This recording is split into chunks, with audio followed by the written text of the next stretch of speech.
Welcome to the Michigan Tribe podcast, where we sit down with female leaders and business owners across Jackson County, Michigan. Today, we'll be meeting with the first female prosecutor for Jackson, Michigan, and that is Kelsey Guernsey. So let's dive in. 3, 2, 1, Talk to me.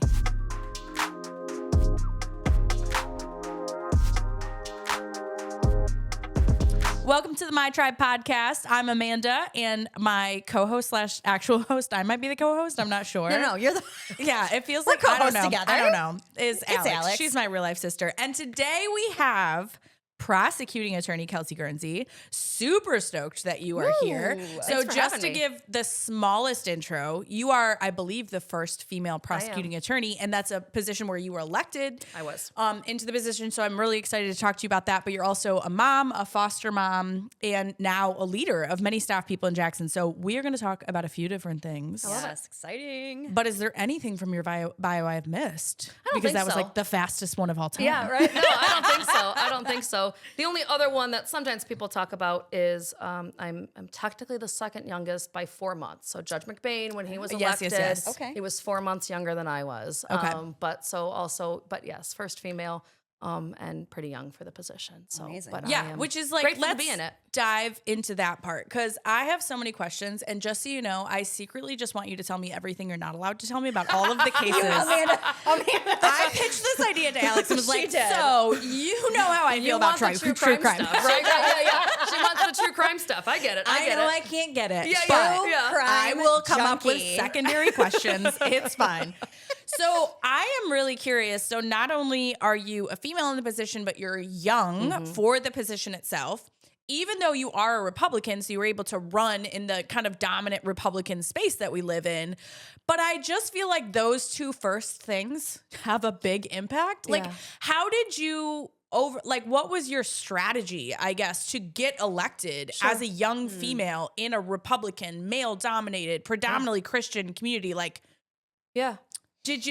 were there secret deals made? Explain yourself to me. You know what I'm saying? Like, how did you do that? I think the biggest thing for me was that my body of work spoke for itself, right? So I've been an assistant prosecuting attorney here for 11 years. And, trials upon trials that I've worked on, cases that I've worked on, victims that I've supported. I think that was a really big piece of it. I had a body of work that everybody could look at and go, oh, she knows how to do this job. Yeah. She knows how to be a prosecutor. But I also had great support in my system, right? So when the outgoing first-time 3-term prosecutor in a really long time, endorses me and said I'm his pick, and I laughed when I was knocking on doors, and I mean I could be out in Grass Lake and I'd be like, oh yep, nope, we talked to Jerry, we're already voting for you, right? I could be out in Hanover Horton, we talked to Jerry, we're already voting for you, So Jerry's support as the outgoing prosecutor, and then you add people like Mike Sharkey and things like that. That helps a ton. Absolutely, and that and Sheriff Schutte, right? So you have the main law enforcement guy, right? Sheriff Schutte is kind of over all of Jackson County. He had endorsed me. And in fact, while I didn't get a lot of the police union endorsements, and we've worked through a lot of that, I think our office has a really good relationship with a lot of the rank and file.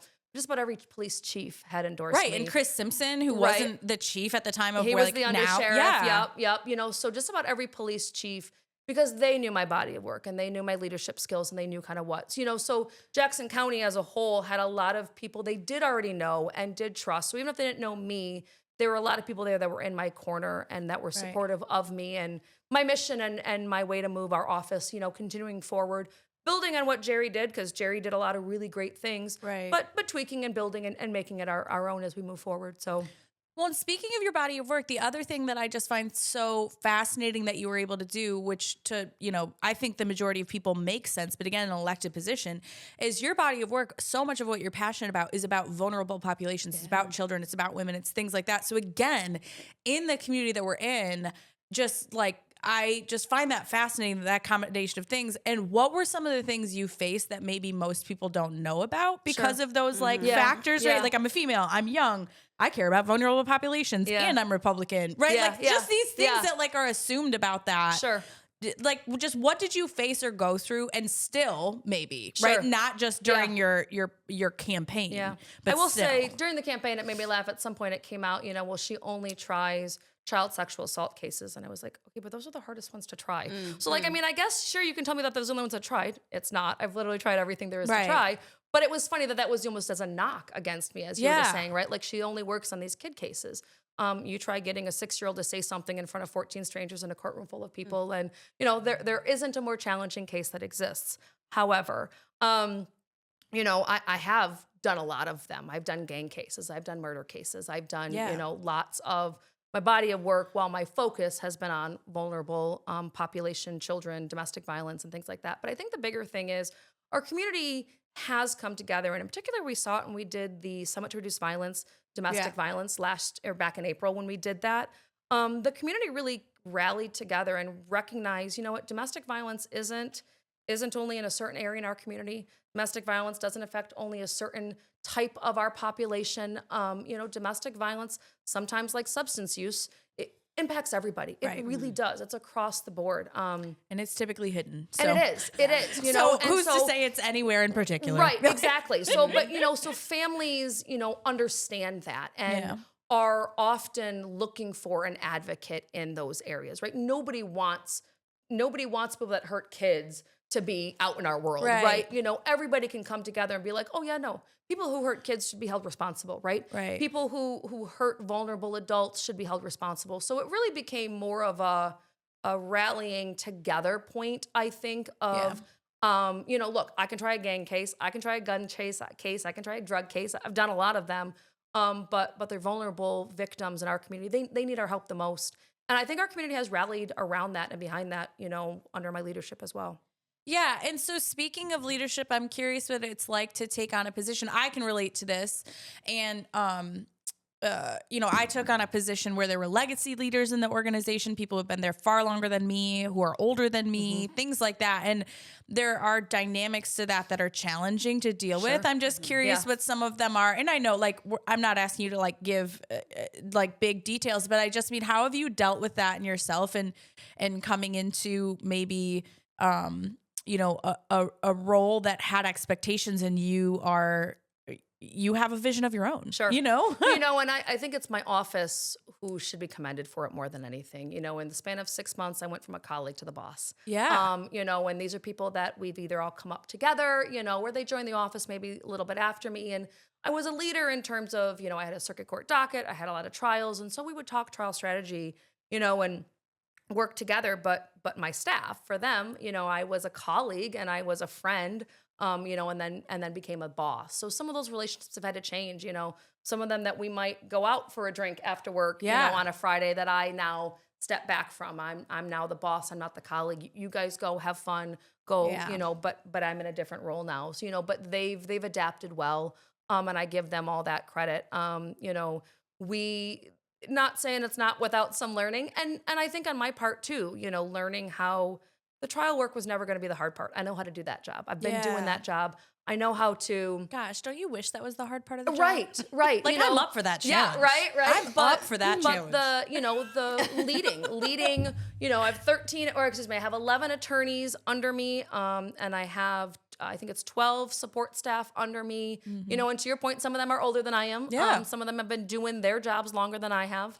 But really they've all rallied around, supported me. There could have been a max exodus when I was elected, and there wasn't. Everybody stuck by me, supported me, and we've really kind of, we've had some bumps along the way, but we're figuring some things out, and I couldn't be more prouder of my staff. I'm curious how you as a leader figure those things out. Are you like a direct, like, we need to talk about this issue, or are you like let it work itself out? Like, what's your style for navigating that? Yeah. Depends on the issue.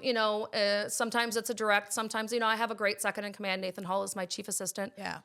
Sometimes I dispatch him, go have a conversation, go figure out, but I think a positive from being within the office and moving up is they do feel like they can talk to me. Yeah. And so maybe That's different, true. Different from, Jerry, who was always the elected when we came in, and there was a little bit more of that space, if you will. I think the staff do feel like they can come and talk to me. And so they do. They'll come and say, hey, you know, I've got this going on, or hey, there's this issue or whatnot. And I do think we problem solve and resolve a lot of things. I've got some really, really great leaders in my office, both attorneys and support staff, you know, that want to do what's best for Jackson County. You know, we have a lot of born and raised in Jackson County attorneys, a lot of born and raised, you know, support staff. They support the mission, what we're trying to accomplish, and they work really hard at it. So being, you know, younger, I had a job when I got out of college, and I was working in a plant where I managed like 35 partners, and wore really terrible black gross shoes. Yeah. So terrible. That style choice was awful. Well, because I was on my feet for like 12 hours. Sure. Anyway, I struggled a lot because I was only like 23, 24 at that time. Some of them just did not want to respect me at all. It didn't matter. So I'm curious, because I think women who are trying to be leaders and making their way through those roles to get to the top can be really difficult and frustrating sometimes to keep on going. So I'm curious, do you have any advice for women who are trying to do that right now, that are maybe feeling that resistance from people that or general dislike? General dislike that you're never going to overcome. Yeah. And I think some of it is. I mean, there's only so much you can control, right? You can only control yourself. You can't control anybody else. But I think the thing that has served me best is being my most authentic self, and just being me. I can only be me. But also listening. You know, there was, you know, points with the campaign and the election, you know, when none of the law enforcement unions endorsed me, right? And these are all people that I've worked really closely with. And so that was a little hard for me to kind of swallow, and like, okay, but it gave me an opportunity to say, okay, I got to drop back in the huddle, and what do we got to do to fix this now, right? Because now I'm here, and I'm here for a while, and we got to figure out how to work better together. And it's been really good. We've really done a lot to build those relationships, to grow those relationships, to figure out what they, communication-wise, were missing from us, you know? So it would have easy been for me to be like, I'm the boss and deal with it, right? But that's not going to get us anywhere, you know? So there was a lot of listening that I was doing on our end. And I give my law enforcement partners credit, because they were doing a lot of listening too. And, you know, they were hearing when we would say, hey, this is what we need. And they said, oh, okay, well, we can do that. And then when they did that, okay, now we can support your cases, you know? And so we've had a lot of that give and take, and a lot of good supporting with one another. And I think our partnerships with our law enforcement, you know, have gotten, I mean, incredibly strong over the last 10 months as we've worked towards bettering those relationships. So I think those are probably the two biggest things: not being afraid to recognize that maybe some things need to be changed, and to listen, but also you got to stay your authentic self. You know, you have to stick with what you know and what you believe in, and what got you where you are, but not be afraid to tweak and to listen to those. You know, I've got some great trusted advisors that I still kind of, you know, talk to on a weekly basis. I have Lunch Tuesday with a super good friend that sometimes, you know, we talk things out and run things by. And, you know, I think that's important to have people you trust and can believe in you, you know, or always believing in me. But you got to be yourself, but you got to be able to listen. So. Yeah. Absolutely. That's great advice. Great advice. And I'm curious, kind of related to that, please do not take this as an assumption. Okay. This is a total projection of my own experience. Where are we headed here? A projection. Okay. I am curious how you deal with, and again, I am making an assumption that you can relate to this. Yes. I feel hated a lot of the time. Sure. In the community and in my role as a leader. And the reason is because I am vocal. I'm at a place in my life where I could care less if someone is offended by my opinion, and it's not personal to them, and I know it's their own stuff. And I also feel like my job as a leader is to move an organization, right, that has had kind of a certain path for a while into its next phase. And that does not come without being disliked and having really uncomfortable conversations and holding people's feet to the fire. So I am curious if you feel like a mass hate or mass dislike in the general role that you're in, because I can only imagine, whether it's from your team or the community itself, or like leadership community itself, that the cases you try always come with hate. There's always somebody opposing opinion. Like, are you the kind of person where that like rolls off your back? And if not, like, how have you made peace with it? Or do you make no peace with it and you're just drinking a lot of wine? Like, tell me. Like, tell us, what is your advice? You know, I'm getting better. I will say run an election, run a campaign, and you get some tough skin. Yeah. You know, there were lots of moments where you have to let things just go in one ear and out the other. And, you know, I joke all the time about, you know, 24-year-old Kelsey, when I started this as an APA, would not be doing this as well as 37-year-old Kelsey does, you know. That, you know, I have learned a lot about myself. I've learned what I can control and what I can't control, you know. And the nice thing, if you will, about my job is it comes with a set of rules. It comes with a set of rules. It comes with a set of ethics. It comes with a set of standards. And I have to follow them. You know, doesn't matter necessarily what my heart wants. Doesn't matter what my brain wants. I have these rules. I have these standards. You know, I have to follow them. And the hardest part, I think, is we often in my world deal with grief and trauma, right? And, you know, and I understand that my system is wildly inadequate when it comes to trying to fix grief and trauma. Those right? pieces. You can't. It doesn't matter how many years somebody goes to prison. It doesn't matter if they spend the rest of their life in prison. It doesn't bring somebody back. It doesn't change whatever happened to a victim or a family. And there's a trickle down, right? You can have a victim, but then you can have the family and you can have extended family, right? There's all this trickle down from our system. So, you know, I am often able to live in a space where, given the information that I have made the best right decision based on the rules and the ethics that I have to follow. Do I sometimes look back and go, could I have done that differently? Sometimes. But I have to say I have been, this is going to maybe sound silly, but impressed with my ability, because I don't always have tough skin. But to be okay with... I completely relate to that. Like, self-impression is so... statement. I think that's a great statement. But I have been okay with the decisions that I have made and the reasons, and I've even kind of quietly reflected and said, should I have done something different? And at the end of the day, I go, no. I made the best decision given the ethical rules I have to abide by, giving my rules of evidence of what's admissible and what's not admissible.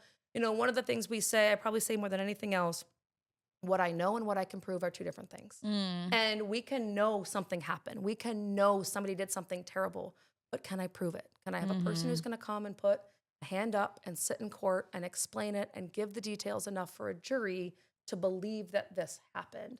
You know, and so what you know and what you can prove are always two different things.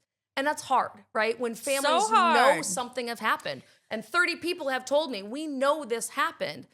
I believe you, and I believe you do know. Yeah. But if nobody can come up and put a hand up and nobody actually saw or nobody actually heard straight from kind of the horse's mouth kind of a thing, I can't use that. And that's a really hard thing for families and victims and grieving family members to hear. And accept. Right? And sometimes they don't. We can explain it a couple times and they may never accept it. And that's you know, I've done what I can do and tried to explain and tried to educate and tried to but I get, you know, I've done enough of those kid cases to know that the trauma and the brain space and, you know, some of that just doesn't resonate. It'll resonate when it does. And that's okay. I'm here. And, but I've actually surprised myself at how okay I've been with the decisions we've made, at least for 2025, you know, and where we've stood and how we've resolved cases. And are there things to learn? Absolutely. You know, and it, you know, we got a not guilty a couple weeks ago, and I have been so grateful that immediately Chris Simpson, chief, you know, for the city, reached out and said, hey, let's have a debrief here. Let's figure out what went well, what didn't go well, what we could do differently. And I said, Chris, in my 12 years of doing this, nobody's ever done this. I've never had a leadership come and say, hey, I love Chris. He's great. I do too. He's great. But I've never had a leadership go, hey, I'm going to bring my data to the table. You're going to bring your APAs to the table. We're going to sit down. That's very proactive. I don't know that we would have changed anything, but we're going to look at it and we're going to figure out if there's something we could have done differently. And I was like, dude, I'm all in for this. And I'd love to do more of that. Yeah. You know, luckily don't have a lot of not guilties that come through our office when we have trials.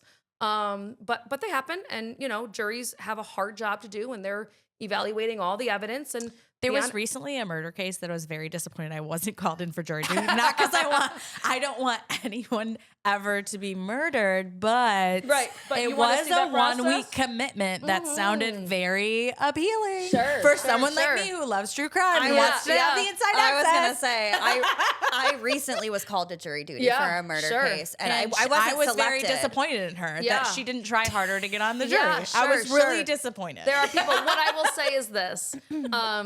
I have heard lots of that, right? Who I want to be on a jury. I want to be on a jury. I want to be on a jury. I can tell you there is not a single job harder than sitting on a homicide And jury. it's easy for me to say because I'm like, I didn't get called and it's a joke. Yes. But Alex would come back and she would be like, there are people who are so like you and they're like, please call on me. So I please was going to say, is it John Fleming who's the assistant prosecuting He is one attorney? of them, yep. Okay, so he was the one that was questioning the jurors. Yep. He did an excellent job. And John's one of my newer attorneys, and He he's does just a an rock star. excellent job. He's got emotional intelligence. Yep. But one of the questions that he asked everybody was rate it 1 to 10 how bad you want to be on this. Yeah. And I Alex thought that was a genius question. Because we do. Yes. We honestly don't overly want the 10s, right? We don't overly want the 10s. I have to tell you and about we don't want the 1s, right? We want people who are okay with being there, but like this isn't the highlight of their year. Yeah. You know, we want, Oh, there was a guy that this was the highlight of his year, Kelsey. Alex You'll told me all about it. laugh that a couple years ago, there was somebody on the jury who was seated, not selected, but seated for a period of time, who was obsessed with Judge McBain's podcast. And literally was like, can I get a selfie with you? Can I get your autograph? And I was like, okay, you can do those things on your way out the door. Like, but she was such of loving the system and the process. And that's great. Unbelievable. But not great for sitting on our jury. So yeah. I actually, in all honesty, would rather never be called because I get to geek out over Yeah, things. sure. Like, it would ruin true crime for me. Yes, it's like it would. my aunt used to tell Alex and I, we love spas. Don't ever own one. She would like Yes. threaten us. Yeah, With it. yeah. Like, do not own one because you will ruin your love of Right. it. That's how I Yeah. feel about jury. Well, Like, and "Please that don't ever is, ruin I and I'll never forget, I had a juror who was up there and was seated for now her second homicide. She had done one like No 6 way. years prior, No like way. sat on a jury, and she's like, look, guys, I would feel remiss if I don't make sure everybody here understands how difficult this is. Yeah. And she was like, I found them guilty last time. I will, evaluate the evidence, as I'm supposed to, but I need everybody to understand how difficult this is. When you're doing cases and you're sitting on a jury, you are not supposed to take into account what the punishment is going to be, okay? You get instructed about that. The judge will tell you, punishment's up to us. You're just here to decide if it happened. Oh my right? God, that's so stressful. But when it comes to a homicide, everybody knows, right, what these consequences are, Yeah. right? You might not know what the consequence is for stealing something out of a building, right? You might not know what the consequence is, but when it comes to a homicide, most can of make the assumptions. population knows in general what we're talking about, so it's hard to set that aside. It's hard you have your own common sense. You have your own brain. We can tell you and you're presumed to follow instructions, and I get that, but it's hard sometimes to set. Homicides are hard to sit on juries. They are. Well, So. I mean, Judge McBain was the judge, and he did a fantastic job. He actually scolded us a couple times because people were falling asleep. Yeah. Oh, yeah. Judge McBain knows how. He knows how to run a courtroom. He was on it, man. He's Yeah, great. yeah. We enjoy trying cases in his courtroom. He enjoys when we try cases. He's a former prosecutor, so he likes trying cases. Yeah. But we enjoy. For about 4 years, I was assigned to Judge McBain. So he and I have done a lot of trials together. I've probably tried more cases in front of him than anywhere else in the county. So It was interesting process to witness. Yeah, so. and voir dire is, that process of how we figure out who are 14 people that are gonna pay attention, stay awake, evaluate, but Stay awake. stay awake. That's probably a sometimes big that's one. our bar. Sometimes, but one of the I know questions now. I tend to ask, is do you work a night shift? Or what? And if your job's not going to let you take the week off, well, now you're up all night and now you're up all day. Like, there's no way you can pay attention, right? Or just like have the reasoning. Right, Like, right, I can't, exactly. Are you Sleep a stay-at-home deprivation's mom real. and now you're panicking about who's getting your kid off the bus, or who's watching your other kid at home, So those are a lot of the things. We have a lot of peremptories, especially in our capital cases, that we can use, and so we tend to be able to find 14 people who are willing to sit, are willing to evaluate, effectively, pay attention, and come to whatever they think is the right conclusion. That's all we can ask. So one of the questions that I had for you was that going through that process, or not going through it, but witnessing it, my name was never called. Although at the end I was like, do I want to do this? Maybe. Yeah, I was extremely disappointed. I cannot state that enough. Anyway. I needed her on that jury. Yeah, Amanda was really ruined for me. Right. But one of the questions that I have is that I'm a Pisces. I was born in February. I take everything, I soak in. I'm like an empathetic person, so I can feel the energy. And you may not deal with that. But my question is because you're dealing with grief and trauma so much, how do you deal with that when you get home? We call that vicarious trauma in our world. Okay. And there's actually lots of trainings, lots of things in prosecutors and law enforcement, both that it's a secondary trauma, right? So I've read a police report because we often have the worst of the worst, right? Yeah. The worst things that people do to one another, right? We're reading about. Like just the exposure to what humanity does sometimes. Exactly. And so there's a lot of different things. Different points in my career, I used to swim with the Y over lunch. I have found for me breathing and movement. So yoga is also a really great one for me.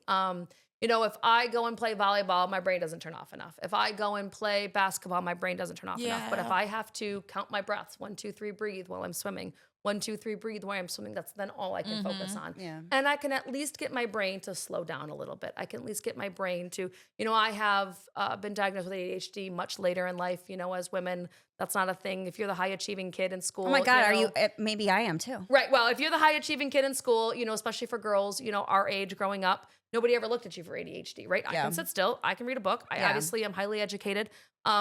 Right. But my brain never turns off. I was gonna say, but you're hyper focused and inability to turn it off. Never That's you can to a turn T. off, right? This home slice, you don't even know. Fridays at 8, there's a lot of aerobics going on in your kitchen for no reason whatsoever. So, and a lot of sheet changing and laundry and things where I'm like, dude, we are chilling and drinking margs. Right? Like, I need you to relax. One of the biggest indicators for my medical professionals when we were trying to figure out, what is at play, why will my brain never turn off, was my caffeine intake. And the amount of caffeine. Kelsey, stop speaking. Don't the amount of caffeine that I don't consumed do this in to a me. day, and they're like, "Oh yeah, no." So that's and it was caffeine helps me settle. It was helping me settle. Okay. And so you talk about now that I've got these 2 foster kiddos, and they're a lot. We're foster figuring out our new parenting. system, but they're a lot.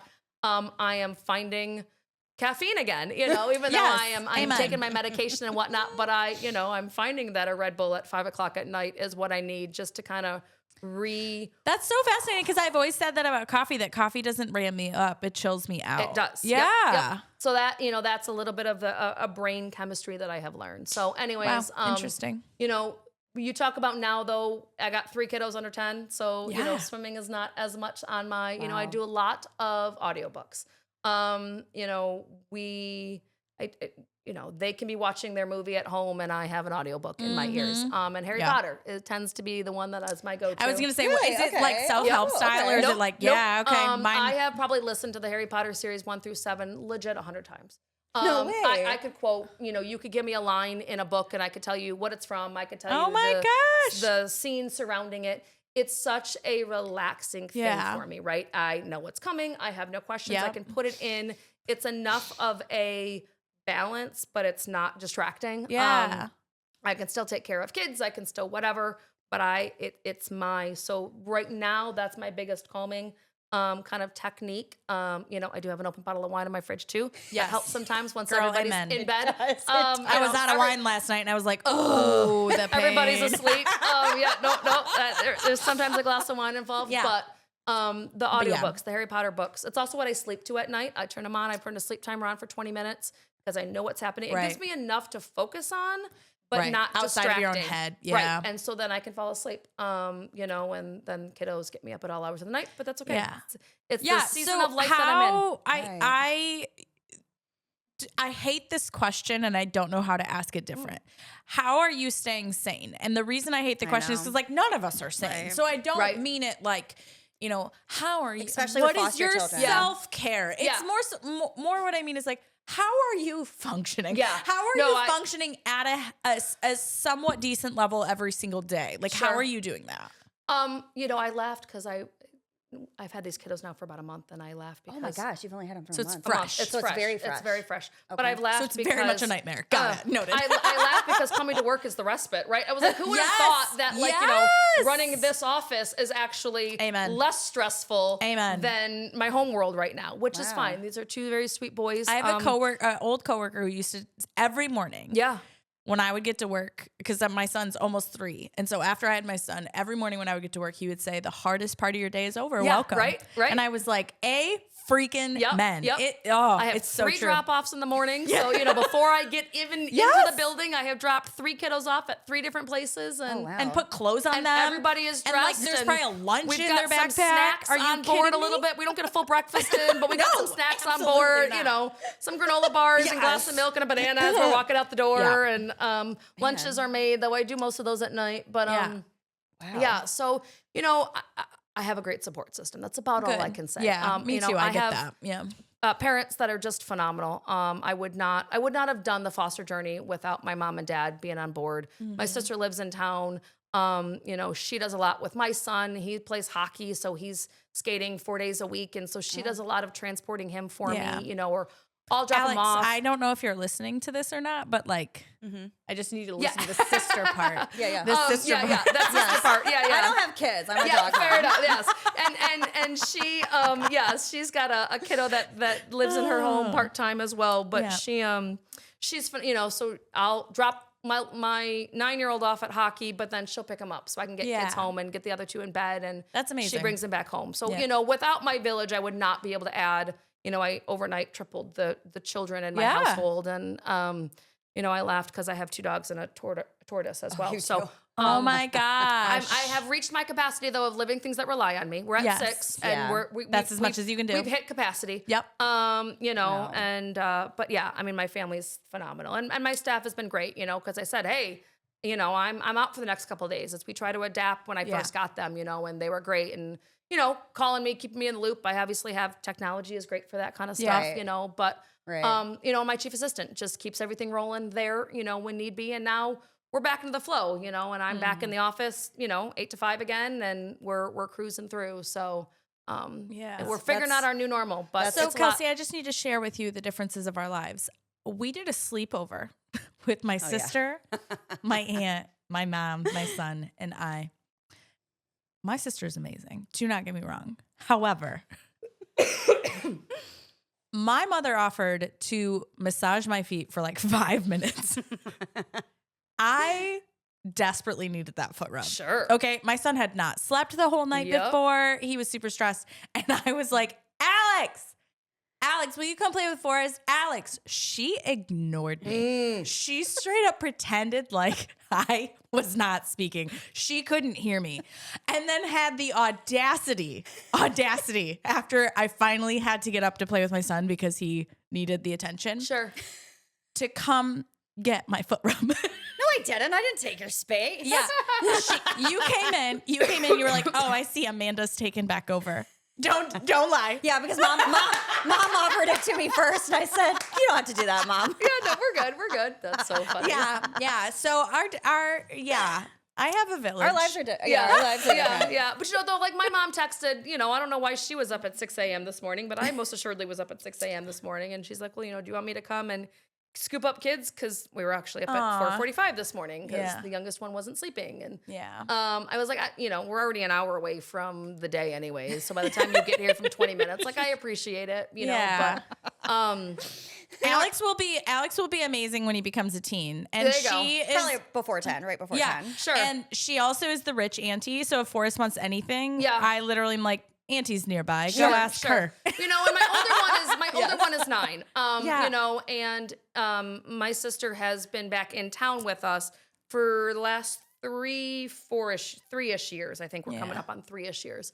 So she's really, before then she just lived not in the area, right? So she's really only had to do a lot of this from the 6 to 9 range, right? Yeah. It's a pretty, right? It's a I like that range. I was gonna say, this is when she's range, gonna thrive. Yeah, exactly. You're right. I'm not a baby person. Yeah, no. And I don't know Or that toddler. I don't know that she is either, different world for her, but she's thriving in this 9-year-old, realm. Love that for her. He and her are 2 peas in a pod, and he that will loves be his Alex time and with Forrest, her. yeah. And, he looks forward to, his Aunt Kara picking me up or, and even my extended family, my aunt and uncle, there were a couple weeks there that I was going to be late picking my son up from Lego Club. And so the only person that I was like, my aunt lives down the road. Hey, can you scoop him up from Lego Club for these next 2 weeks and take him home and then I'll be home within a half hour. And she's like, yep, done and done. She's like, can I feed him? I go, I'm sure he'd love if you feed him, And so she picked him up from Lego Club and took him to McDonald's and, he's in heaven. Yes. Right. So, I mean, you're giving me hope. That will be Alex when Forrest is 9. I already know it. It grows and grows and grows. And I actually have so many moms as well. When your kid's in school, you start to find the moms of the friends that you click with and you like, so that first week I had the extra kiddos in the house. Every other day somebody dropped off dinner for me. And it was just, that's amazing. It was so helpful. It was just my friends, I didn't ask about it. It was just all of a sudden, hey, I've got food coming today. Somebody else has food coming Wednesday. We got food coming on Friday, and I didn't have to make any dinners, so that whole week we were just finding our groove, but all I had to do was stick stuff in a microwave. Right. And that was, that it's the women that I have around me. It's the moms. That piece has been great. So that's awesome. Do you have any final questions you want to ask her, Amanda? Yeah. Okay. So because I'm not allowed to ask confidential questions. Sure. What you got? I am curious if there are any cases you guys are working on, your office is working on right now, that you wish, or even ones you just tried, that you wish maybe more people knew about because they don't necessarily get spotlight or anything like that, but you think it's important that people know it's happening in our community, or that, you guys are working on something. Is there anything you wish more people knew that you guys are doing or working on? Nathan Clark does a lot of the MLive stuff, and I think we work well with him. He does a pretty good job. If he's looking at something, gives me an opportunity to chime in on it if I want to. I think we've had a good working relationship for the last year, as he does most of our coverage. It's hard because the cases that I sometimes wish got some more press, which would be some of those vulnerable cases. Yeah. The flip side is I don't want to put more pressure on those kiddos. On the kids. Or the victims, right? And we sometimes talk about doing a press release for a defendant or a really big sentence, but putting his name out in the world is going to out our victim. Yeah. And so we don't do that because we don't want to out our victim, but we recently had a sentence. Sam Mackerath in my office tried a CSC on a child in front of Judge Jordan. And I think for the first time in Judge Jordan's career, Judge Jordan ran those charges consecutive, which means he's doing a minimum of 50 years in prison. Wow. But for us to put some of that stuff out there is going to now out who that victim is. Yeah. And so, sometimes that's hard, but so there's a lot of cases that we are working on and getting really, really good results, but I'm hesitant to put some of that big information out there, and I will say this because a lot of attention has obviously come on Mia Sims's case and Antonio Green's case. And, lots of people want to talk about, well, it's because of who her uncle is, right? And this got solved because of this and that and all of that, And, but is it? And that's what I kind of continue to say when people talk about that is that case was solved because 4 young men came forward. Yeah. That case was solved because within 24 hours, 4 young men all sat down with law enforcement and said, this is what we know. Wow. That's how brave. That's Holy how that case cow. gets solved. Yeah. Right? It's not because of who Daniel Mahoney is, right? Yeah. It's not because of who Mia is, even though she is a spectacular person and was doing a lot of great things in our community. But it was because 4 young men said, you know what? We're not going to keep this one close to our vest. As so many of our homicides happen, so many of them, and we've had kind of this flood of, well, that one got solved, so why can't mine get solved? And I would love to solve all of them. Wow. Yeah. But I need people to come forward, put a butt in a seat, as I said, right, and put that hand up. And those 4 young men all showed up to court, all testified in court, all were consistent with what they had said they had, seen and had observed. That's how cases get resolved. Solved, excuse me. That's how cases can move forward in our system. There are lots of cases that have family members that are prominent people in our community that are unsolved because we didn't get people to come forward. Mia's case is unique in that people came forward, not what happened, not how it happened, who it was not for, how it was solved. Yeah. Exactly. We extradite people back from all sorts of cases. I think we have destroyed the sheriff's budget this year in extraditing people back. We've done 7 or 8 extraditions that are from way out west, and everybody wanted to say, oh, they only extradited it back because it was Mia's case. Nope. We just don't tell you all, and all the other extraditions, right? So because of, some of the circumstances, obviously that got a lot of press and we get that. But it's, there's a lot of cases, we, around that same time, we had charged the homicide from 40 some years ago, when we brought that guy back from Florida, and that one has lost some of its, information out there because it kind of happened around the same time. Yeah. But JSO and Detective Mark Easter, Detective Kelly Ebersole They were able to put a case together that solved a 40-year-old homicide cold case. That's unbelievable. And he's back sitting in our I'm gonna jail call now. the sheriff later Right. and like ask for information. Right. And I love a cold case. Yeah, you can, and it's out there. You can Google it. And it's been it's a good. They've worked hard at it, and they've worked hard to put the pieces together. But so there's lots of work that's being done, and law enforcement's doing a really, really good job of that. They're putting together really, really good investigations. Yeah. So we're able to do some more stuff with it, but it starts with people being willing to talk. That's what we need from our community. And then I do have one final question, and that is, being in the role that you're in, doing the things that you do, undoubtedly shows you the worst parts of Jackson. Mm-hmm. Even within that viewpoint, what are some of the positives you have seen in Jackson because of the view you get? It's a super good question. I think it's, we try to be mindful in our world that really we see repeat offenders. We get frustrated that what we're doing is not working, especially with the younger kids, and whatnot. And, we have to remind ourselves that we're dealing with less than 2% of our population. That we've got thousands of cases, we're still dealing with a very, very small population of Jackson County. And a lot of Jackson County doesn't like, all of the cases that we have and everything that's going on. So some of the things that I am pleased with, for lack of a better word, some of the collaborative efforts, so I'm on a group of people. We meet monthly, quarterly, I think it's monthly. And it's a collaborative of community leaders and law enforcement leaders and some government leaders. Yeah, I remember this group. And we having the active conversations. Yeah. And there's one that meets, in one segment, and then there's a different group that has some overlap but has some different, and so we're all looking at ways the community and law enforcement can be together, can join together, and can support one another, and there's some really, really good community leaders, and we're working on revamping our juvenile justice system because we just don't think it's working right now. Mm-hmm. And what we're doing is not working. So we need to try something new.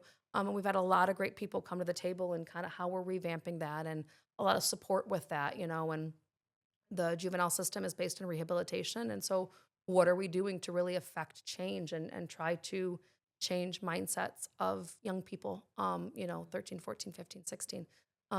Unfortunately, a lot of the violence in our community comes from 15, 16, 17-year-olds, and it's really hard. Babies. They're babies. Mm-hmm. And it's really hard, they don't understand long-term consequences. We know brain science tells us they don't understand long-term consequences. And so trying to figure out, how to balance some of that stuff is really, really hard. Sometimes they make really grown-up decisions, and sometimes they have some pretty grown-up consequences.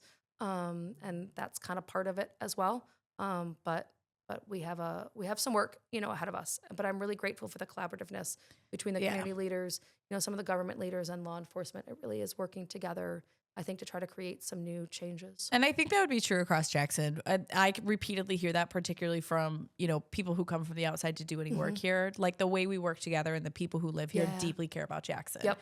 And I do think just in the line of work that you're in, that collaborative effort has gone that way pretty recently, but long enough now that like positive impacts can happen for the whole community. And absolutely. So I'm glad that it's that's true even in your line of work. But if you ever need an armchair detective to support your work, I'm here for it. I'm your girl. Sure. Ashley Flowers and I will put our best crime junkie hats on. I love that. And, but I'm just so grateful that you came and you chatted with us about leadership and about your role itself, and just being able to have you here and even just like meet my sister and chat a little bit for our Michigan Tribe girls is awesome, because we appreciate what you're doing for Jackson, and we're really proud that we live in a city where the first female prosecutor can be in elected position. That's so we're grateful that you're here. Thank you so much for joining. You're welcome. You cracked me up with your podcast, because all of my friends are like, "Oh, you got to check out this podcast." I was like, "Guys, that's my everyday. I don't want to go home and listen to that podcast." Like, no, but this one's a really good one. I was like, "Nope, still my everyday. Like, still don't want to go home and listen to it."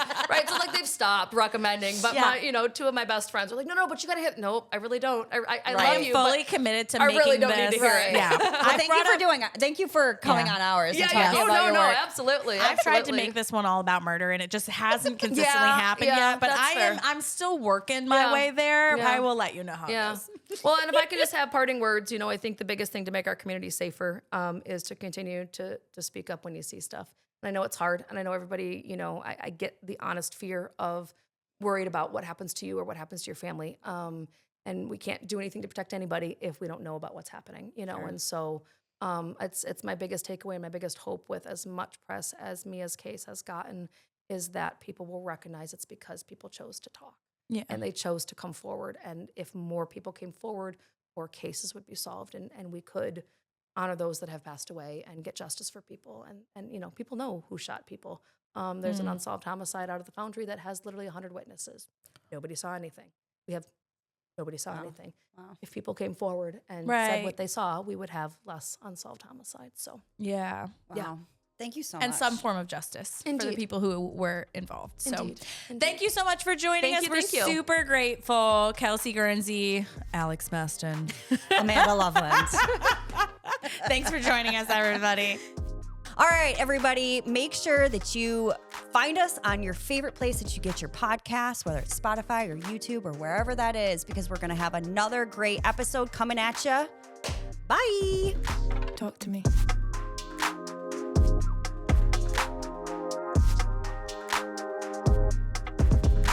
Okay.